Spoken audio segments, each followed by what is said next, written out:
Welcome to the Cloud Security Podcast by Google. Thanks for joining us today. Your hosts here are myself, Timothy Peacock, the Senior Product Manager for Threat Detection here at Google Cloud, and Anton Zhuvakin, a reformed analyst and senior staff in Google Cloud's Office of the CISO.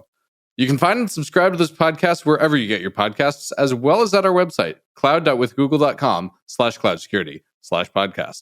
If you enjoy our content and want it delivered to you piping hot every Monday afternoon Pacific time, please do hit that subscribe button. Please rate our podcast if that's an option that you feel comfortable performing. You can follow the show and argue with your hosts on Twitter as well. And believe me, people do. Twitter.com/CloudSecPodcast. Anton, we're talking about observability today. And I have a feeling we've got some observations about that, don't we? Yes, we do. And I kind of started the episode, as you'd learn in a couple of minutes, from kind of hand-waving and saying that observability is a very hand-waving subject for a lot of people because they don't have the precise definition.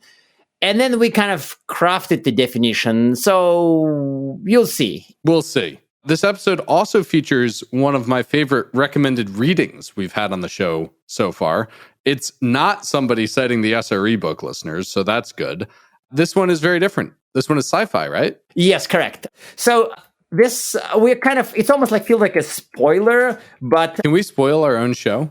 Yeah. We'll do this. How about we tell the recommended reading now and we'll explain why at the end? Yes. So a guest recommended Ray Bradbury book, Marshall Chronicles. It's a very well-known sci-fi. I assumed it from the 80s, but it's really more like from the 50s, actually.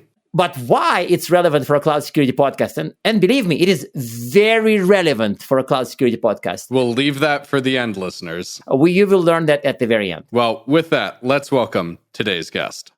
And today our guest is Jeff Bollinger, Director of Incident Response and Detection Engineering. That sounds really cool. At LinkedIn. Welcome, Jeff. Thanks, Anton. Good to be here. Without going back in what was the first time we met, whether it was in the mid-2000s or 2010s, I want to touch on the fun topic we have. And before we go there, I want to say that it was my obsession a little bit, which I was not able to satisfy. So today, I hope I would satisfy that obsession a little bit. The topic is observability and, of course, security use cases. So observability sounds cool, but relating to security, at least in my experience, has been very hand-wavy. People say, oh yeah, we're going to use it, but it's not really clear what they have in mind. So I wanted to start here. What are the use cases? What's your view on observability data for security? And perhaps while you're doing it, define observability for us. Yeah, absolutely. I think it's important to understand what that actually means because there are some kind of conflicting terms as well with observability, namely visibility. I think one that we've all relied on a lot in the last several years, but basically it's a really old concept. The idea here is that if you can observe the outputs of a system, you can infer the functionality or how things are working properly within inside of a system itself. In particular, a complex distributed system, usually one that's self-regulating, right? So that's a pretty formal definition of it. But what does it mean for security?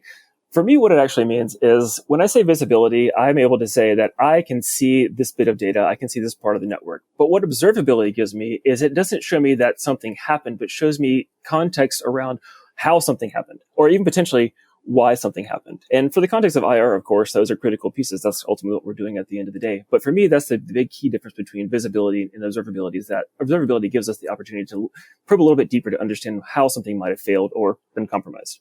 But you mentioned why as well, and why is always very tricky, whether you're doing traditional logs, 1970s, 1980s syslog, or modern observability or tracing. Why is kind of opaque, right? So I'm sorry for going off track from our own track, but you mentioned why, and how does observability help us to know why? Well, it probably is easier to discuss this in terms of real world examples, right? Because it's a lot easier to formulate, so abstract here. But really conceptually, what that means is if we had a complex system that was compromised by a threat actor, right, we might not be able to tell exactly where that happened, right? We may only observe that through the output from that system. So they're serving up content we weren't expecting. They're sending out additional URLs. They're creating new websites with domains that are under control by the attacker, right? So I think with those bits of information, we can maybe figure out how that happened, but I think an astute developer might be able to even understand why it happened, right? Oh, it looks like they're pushing it out on this particular function here. I recall that maybe we had some weak input validation there, right? Or we had this looks like this could have only have come from this one part of our middleware because it's the only part that does URL rewrites, right? So I think you can get some clues from the contextual analysis that you get from observability that may be able to tell you why. But I definitely agree. It's not going to give you why every time. I think it really takes an astute developer to determine that. Yes, and I think that's the trick, and perhaps that's a useful reminder to the audience as well, is that a person who understands the system upon seeing the observability data can often say why, but a random person who is given a printout of logs probably would not say why from the in-app telemetry or whatever else. One other thing I want to pick on is some people define observability a lot more narrower. Like they go for like application traces, in-app telemetry, but I felt like you went a bit broad. So any comments on this? Like it feels like observability to me is kind of a peer to visibility in your world. It's not just like in-app telemetry. Well, I think you have to start broad because it is such a complex topic, right? I mean, realistically, what you're looking at here is, especially with a cloud system, right? We have so many moving parts, a complex chain of interconnected, interdependent functions, services, applications, right, that are all together. So yeah, observability requires the ability to be able to trace through that and to kind of recreate that. And given that, I've been doing the IR thing, that's essentially what I know the best. When it comes to IR, right, in this regard, we have to basically be able to retrace what happened, build a timeline, show what occurred, and gather all the evidence that's possible. So with visibility, yes, visibility means we have syslog, right?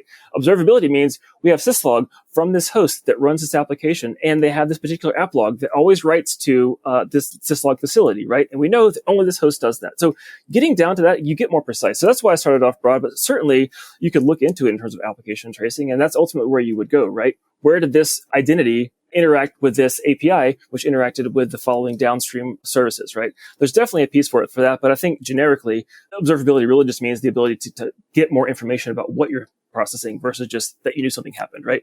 It's not a health check. It's actually a deep dive. Yeah, but it's also not just user such and such authenticated successfully. That to me is still in the traditional login domain, and it doesn't tell me, well, anything except for that fact, right? Like user such and such authenticated successfully. Right, exactly. Yep, but we don't know what was the context of that. Was this an API? Was this a service principal? Was this an account that we know about, right? Like all these different pieces are things that kind of come into question whenever there's an incident.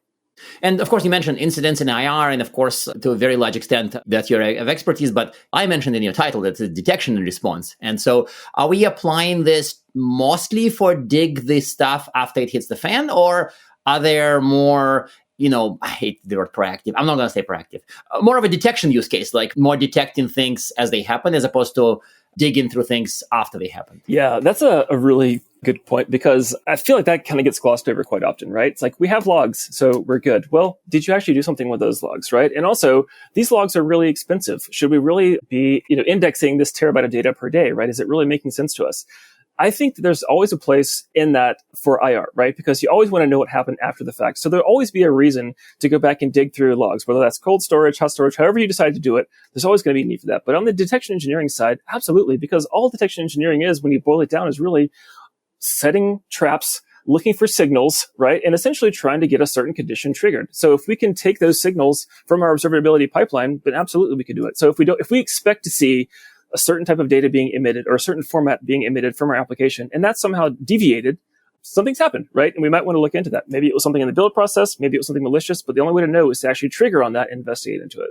So it sounds like, maybe I'm generalizing not quite right, but it sounds like a lot of the detection use cases would ultimately be anomaly detection use cases, would be something seen for the first time, something not quite right, something not as before, something not like for other systems. All the classic anomaly approaches would apply here for observability data. Yeah. Unexpected output is but the core definition of observability. Yeah. Yeah. It's what we do. It's what we live for, kind of thing.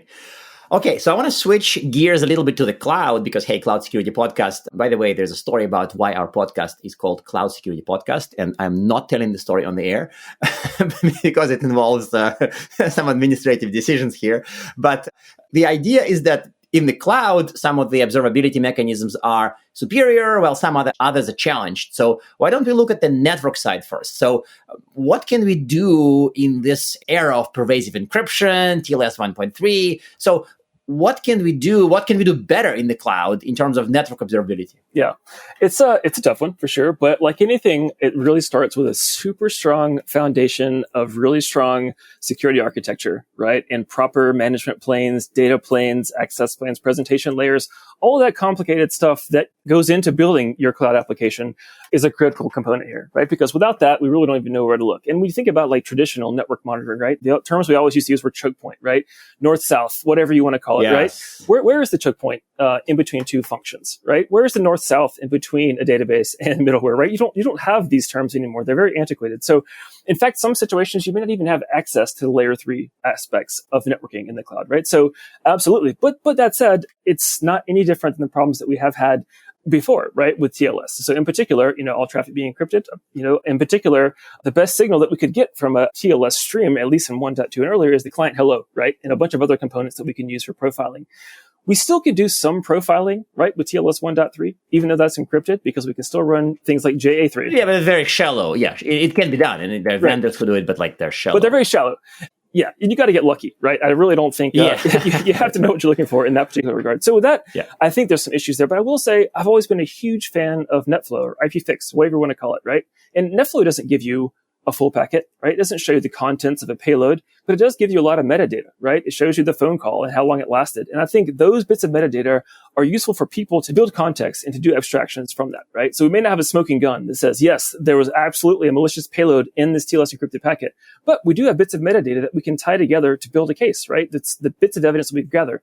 We know that it came from this particular IP address. Okay. Well, that was a proxy network that we have. Okay. Well, that gives it some scoring, right? We also know that we've never seen this sort of encryption cipher used before. That's also unusual. 99% of browsers use this, right? Yeah, that would worry me if it's my own cloud. Yeah. And I put stuff in there and then somebody's encrypting things with things I didn't put in there. I'd freak out. This is like a 3 a.m.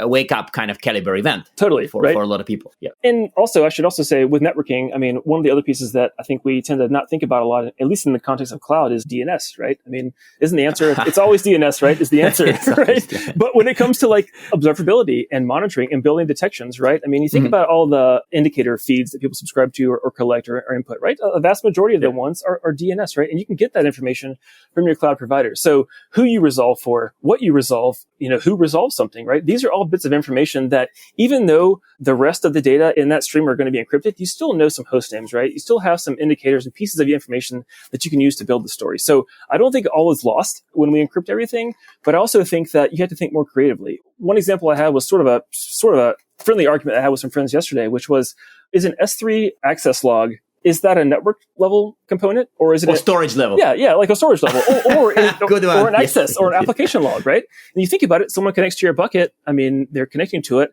There's an access log that showed who came there from what IP, whatever else, right? How is that any different than, an Apache access log, right? It still shows the same thing. Now, I didn't necessarily have a PCAP running on my web server, but my application told me that this IP connected, right? So if you put all these layers together, layer 7 all the way down to what you can get hold of in the cloud, I think there is enough context that can be built to discover suspicious events, if not outright malicious altogether. But it ends up, this particular debate just shifts into the cocktail conversation / beer conversation very quickly, because it's like, is S3 bucket, is storage bucket more of a hard drive or more of an application that gives storage?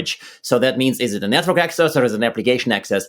I mean, I feel like I need a drink and coffee doesn't quite cut it. So we're already debating it because is it a cloud log, an application log, or a network log? It's all three. It's all of it. Right? It's all three. Yeah. Exactly. Yeah. So, but then it also happens to be a very voluminous log.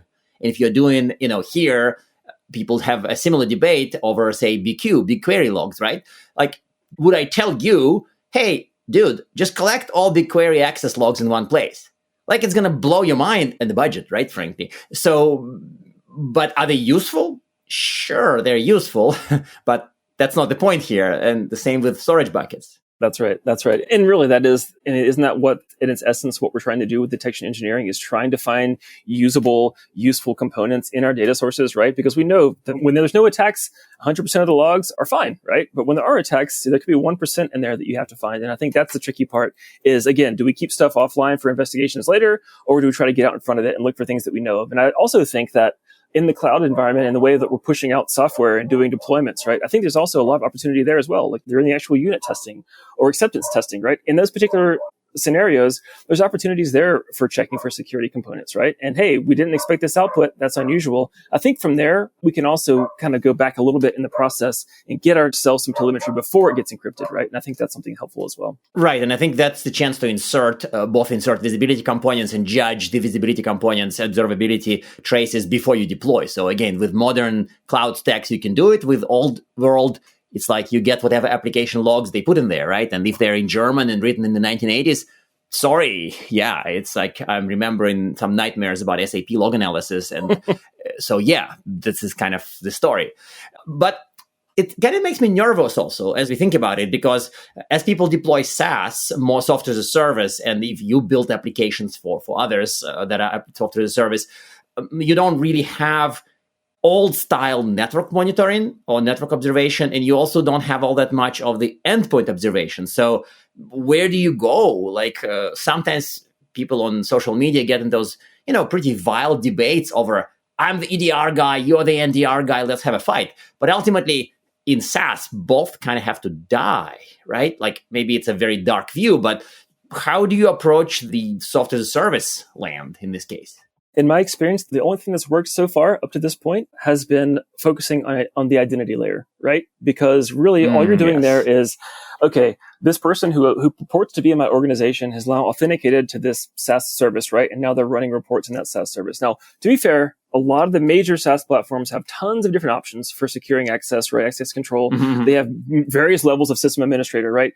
But when you think about that, right, what are they really saying? They don't really care if you're checking, this tool from your phone or if you're looking at it from a personally owned laptop or a public library. It's really about who do you say that you are when you connect to this, right? And what kind of conditional access do we have for that? So really, that's the only way, I think, because we've shoved all of our network traffic in, in TLS or HTTPS, right? We put all of our DNS in there. We've put all of our TCP traffic now into a quick tunnel, right? So we can't see what's happening there. So intentionally, things are being obfuscated for people for various reasons, some good, some not so good. But what that does is it forces us to be creative and look at the only level where we do have any kind of visibility, and that is the authentication level. Because someone at my organization has to be part of my organization's directory. Wait a second. Sorry for interrupting, but you said identity first, and now you kind of switched a little bit and said authentication, but authentication is much narrower. So which one is it? And to me, that matters. Identity is the broad area in which we're going to focus, right? But authentication is just a small piece of it, right? The bigger piece that tends to get glossed over is the authorization, the second A in AAA, right? That's the one that is the most important. And that's really, once I've authenticated to whatever service I have, what do I have access to, right? That's really the core piece here. Okay, so if my business role enables me to log into this particular SaaS app, I should be able to do it. But if I'm not part of that business role, should everyone in the company be able to log in and have the same level of privileges? Probably not, right? Yeah. Is that going to lead to potential abuses? Possibly. If somebody has an endpoint that's compromised, right? For whatever reason, whether it's corporate owned or not corporate owned, right?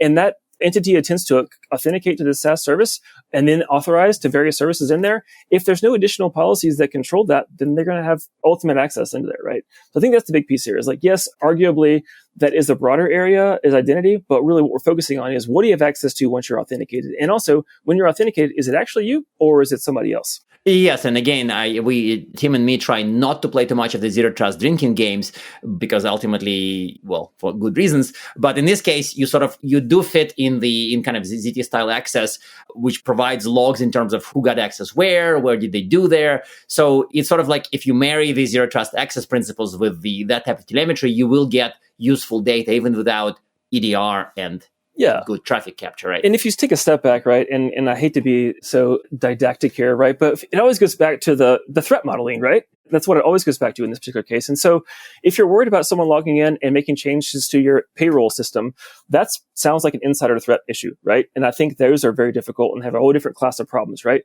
But if you're dealing with opportunistic attackers, which let's face it, the vast majority of what people are out there dealing with, they're looking at people spinning up new services, people creating new accounts, right? These are sort of the basic anomalies that are pretty easy to determine, right? Like we didn't have these 5,000 accounts last week. Now we do. Which account created it? Oh, it was this account, right? So I think that's kind of the area there that we have to look into is like, you just have to get crafty in terms of where to look. And I think network and EDR are becoming less and less of a possibility for us.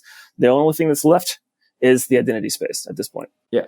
But I want to sort of gently prod at this, and because it was a conclusion that I've made and a lot of other people have reached the same conclusion, that ultimately the DNR battles would be fought at the identity layer, and that's all there is to it. But if you have a chance, if you're building your own app that for somebody else looks like SaaS, but for you, it looks like an app you're building. And I'm not trying to hint that it's necessarily like your employer's app or frankly, my employer's app. The point is that if you're building an app, you can insert things in the app that would make observation, detecting threats better. And you would have in-app telemetry, which isn't only about authentication. Like, wouldn't you want to go there as well? Wouldn't you want to go and, put lots of things to output activity traces that aren't necessarily identity, but more inside the app activity? Wouldn't you go there as well? Yeah, I definitely think that is reasonable depending upon the app itself. Not for a SaaS user, but for SaaS builder. Yeah, for the SaaS builder, of course, because that gives them the telemetry that they can use to ensure that their clients and customers feel better about it. Like, yeah, we saw this, we detected it. I also should say that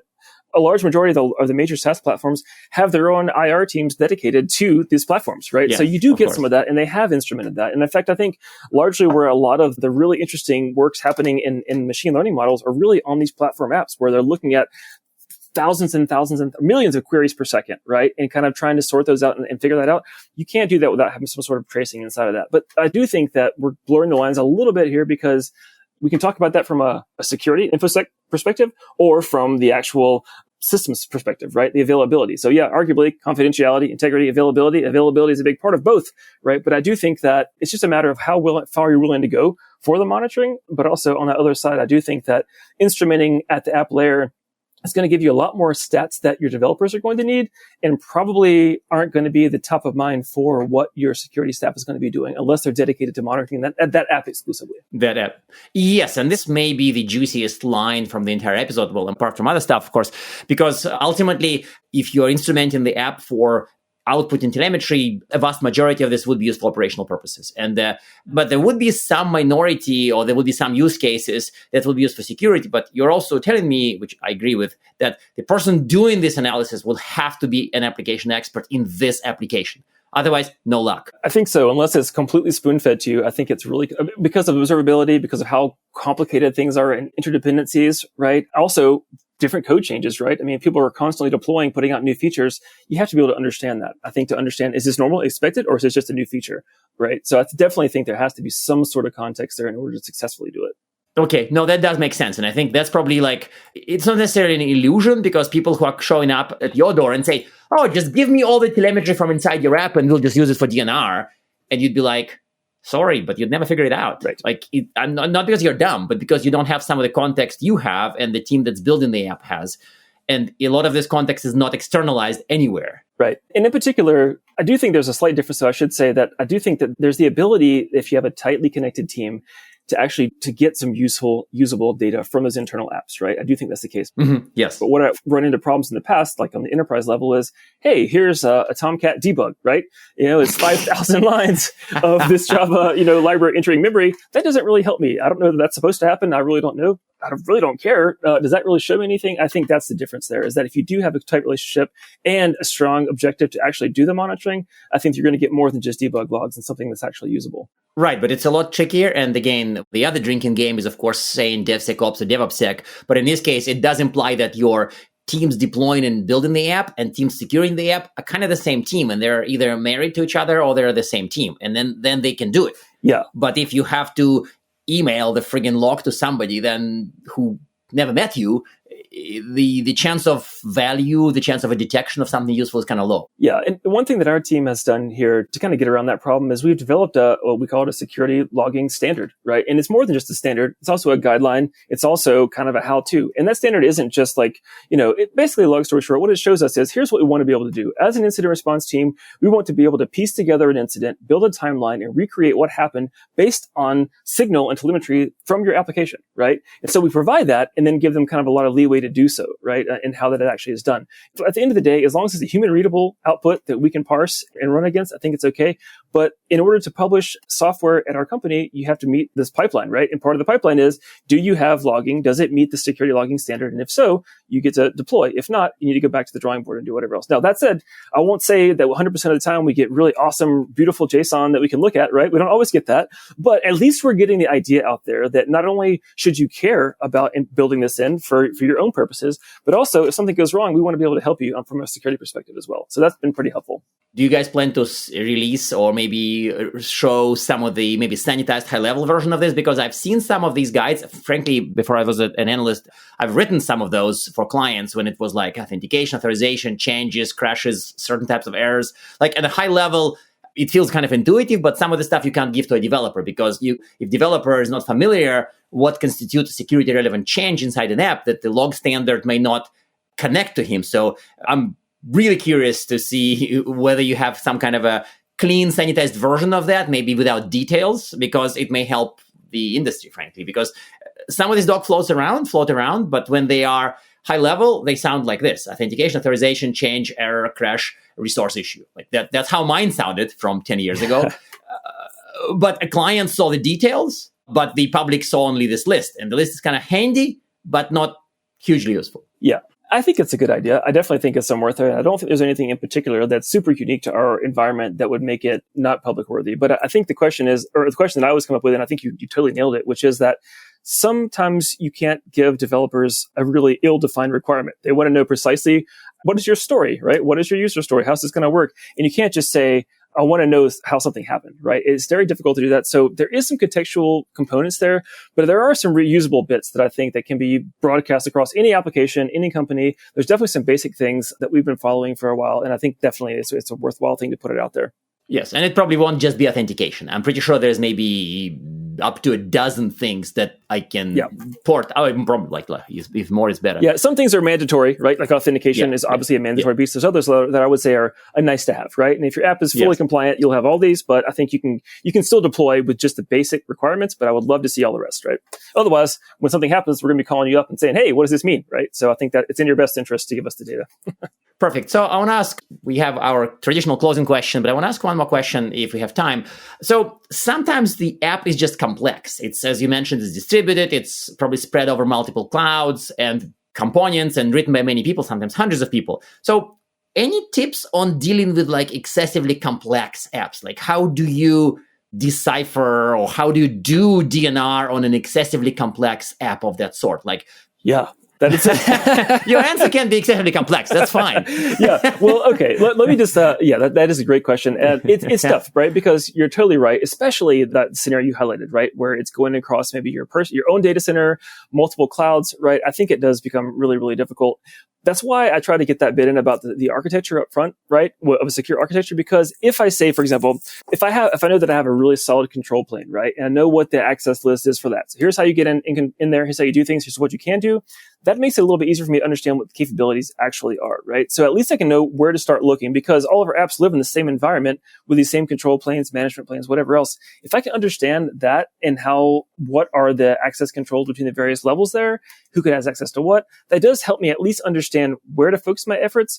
The rest of it, though, I think you can't just like run a trace route or an nmap, right? And get what you want. There's so many moving parts there. And honestly, when you have things that are short-lived functions that are only up for a short period of time, it's really hard to know what actually happened. So what I would say is the advice I have is if you have a strong architecture, which I have to imagine a lot of folks do, at least understand where you could look for problems, right? We talked about choke points before. There are different areas you can look for. Even if it's complicated, you don't necessarily have to know how everything worked. If you saw command injection was successful and a file was dropped, right? You start there and then work your way backwards. And honestly, the only way that I know how to do it is to do it that way. Start from the damage and work your way backwards. That tends to be the best way. But, you can go into a black box pretty quickly with that approach as well, too. So. Yes, that's exactly right. That's my fear, is that with the complex app, you may do this whole walk in the path from damage, and at some point you end up in a black box. Yes. It's like, okay, sorry, the answer is somewhere in this area, but there's no path leading there. Okay, this is a depressing note, which is perfect, I guess, for a security podcast. So our traditional closing question is just like, give the audience one tip on using observability for security or in anything related, and probably give us some resources, further reading, your own blogs, anything. Sure. Yeah. You can say go to LinkedIn. That's fine too. I strongly recommend LinkedIn, but I would also say that one tip that I wanted to put out here for observability, and because you asked about the networking bit, I wanted to highlight this.